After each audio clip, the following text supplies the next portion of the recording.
News Uttarakhand पर बात आज सुराज सेवा दल की। सुराज सेवा दल के प्रदेश अध्यक्ष रमेश जोशी जी हमारे साथ हैं। बात करते हैं, सुराज सेवा दल लगातार सामाजिक मुद्दों को लेकर बड़ा संघर्ष कर रहा है।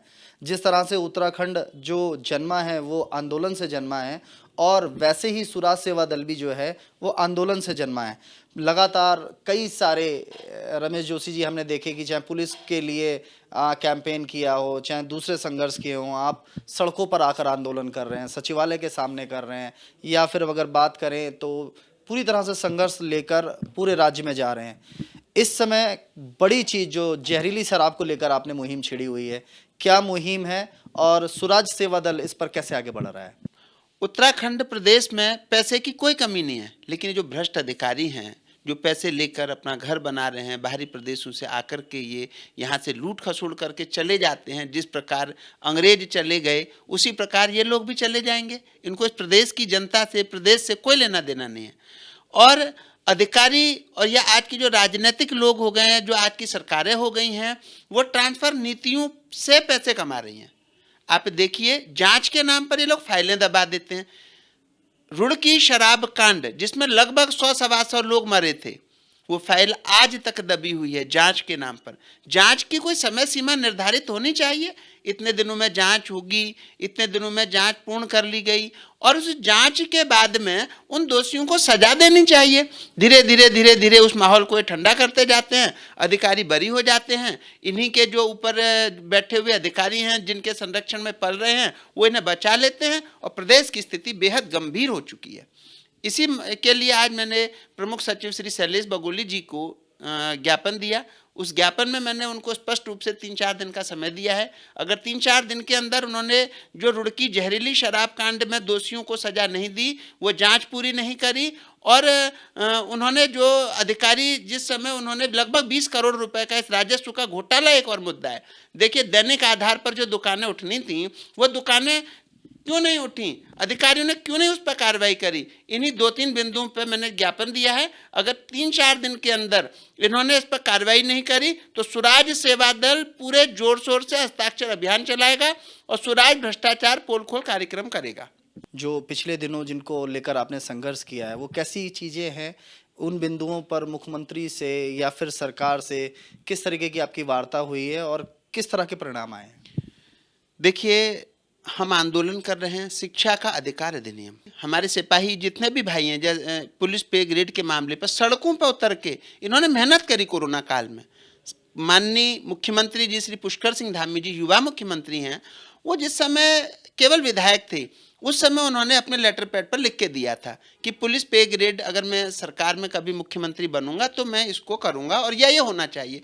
और जब मुख्यमंत्री बने तो मैं उनका धन्यवाद भी करता हूं। उन्होंने घोषणा कर दी है और आशा करता हूं कि आजकल में वो उस घोषणा को पूरी करेंगे और उस पर शासनादेश जारी करेंगे। तो वो मांग तो पूरी हो गई। दूसरी मेरी जो प्रमुख मांग थी शिक्षा का अधिकार अधिनियम, मैं सरकार से निवेदन करता हूं कि शिक्षा जो है बिल्कुल मुफ्त कर देनी चाहिए। जो एक सरकारी कर्मचारी हैं, जब वो तनख्वाह सरकार से ले रहे हैं, सारी सुविधाएं सरकार से ले रहे हैं, नौकर चाकर सरकार से ले, तो बच्चों के लिए सरकारी स्कूल क्यों नहीं? और 2000 करोड़ रुपए का इनको बजट जारी करना चाहिए। कहीं से भी बजट काट दें, हर गरीब का बच्चा भी शिक्षित होना चाहिए। शिक्षा के अधिकार अधिनियम को इन्होंने लागू करवाना चाहिए। वो चंदा ले लेते हैं स्कूलों से, तमाम इस प्रकार की योजनाओं में वो पैसा ले लेते हैं, तो वो अभी जो शिक्षा का अधिकार अधिनियम वो कागजों तक सीमित रह गया। उसके लिए आंदोलन कर रहे हैं। मैं परसों से जो है लगातार अब मैं जाऊंगा, लोगों से मिलूंगा, शिक्षा के अधिकार अधिनियम के लिए लड़ाई लड़ूंगा। और उसी प्रकार स्वास्थ्य, मेरा जो प्रमुख सुराज सेवा दल के बिंदु हैं, मुफ्त शिक्षा, मुफ्त चिकित्सा, सुराज भ्रष्टाचार पोल खोल, जो ये पैसे अधिकारी पी रहे हैं, ये पैसे सरकार जो है को वापस करें, और ये पैसा देश के युवाओं के रोजगार के लिए काम आ सके। हाल ही में अब विधानसभा चुनाव हैं 2022 में, कांग्रेस और भाजपा बार बार सत्ता में आई है। आपने देखा है किस तरीके से दोनों पार्टियों के लिए आप अपना अनुभव रखते हैं, और जिस तरीके की आप मांग कर रहे हैं, आम आदमी पार्टी भी इस तरीके के कई सारे लोक लुभावन वादे दे रही है। तो विधानसभा चुनाव के मद्देनज़र क्या लगता है आपको कि कौन सा ऐसा दल है जो आपकी आकांक्षाओं पर, आपके सपनों पर खड़ा हो सकता है? अगर मेरी व्यक्तिगत तौर से अगर आप बात करते हैं तो देखिए, श्री नरेंद्र मोदी जी वो एक हिंदूवादी प्रखर नेता हैं। उन्होंने इस देश को हिंदुत्व को दिया है, मैं उनका हृदय से सम्मान करता हूँ। वहीं मैं उत्तर प्रदेश के मुख्यमंत्री श्री योगी आदित्यनाथ जी का तहे हृदय से मैं उनका धन्यवाद करता हूं। जो कानून व्यवस्था उन्होंने उत्तर प्रदेश को दी है, वह कानून व्यवस्था आज समूचे भारत में भी नहीं है। मैं उनके जैसा मुख्यमंत्री यहाँ चाहता हूं।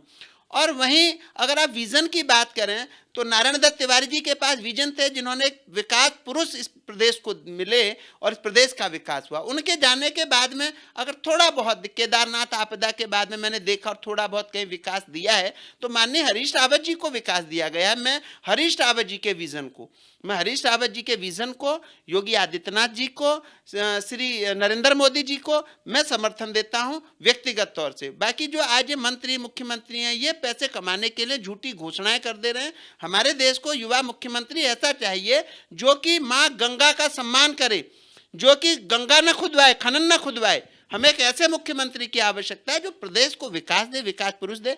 वैसे पुष्कर सिंह धामी जी भी घोषणाएं तो ठीक कर रहे हैं, अगर वो अपने करीबी एक दो व्यक्तियों को छोड़ दें और उनको हटा दें तो शायद वो प्रदेश में थोड़ा अच्छा काम कर सकते हैं। न्यूज़ उत्तराखंड से बात करने के लिए धन्यवाद। तो आप हैं रमेश जोशी जी, जिनसे लगातार आप उनकी उद्भाव और उनकी बातें सुन रहे थे, और पूरी तरीके से सुराज सेवा दल चाहता है कि अब उत्तराखंड जबकि 21 साल का हो चला है, ऐसे में अब साफ सुथरी छवि वाले नेतृत्व की आवश्यकता है और ऐसे मुख्यमंत्री अब आए जो कि ना कि व्यक्तिगत हितों पर ध्यान दें बल्कि राजहितों पर काम करें। धन्यवाद।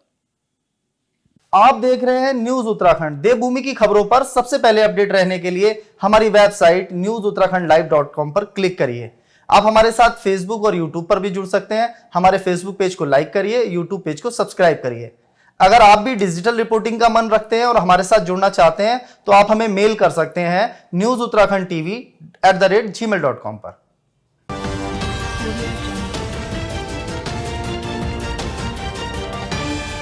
आप देख रहे हैं न्यूज उत्तराखंड, खबरें हर पल।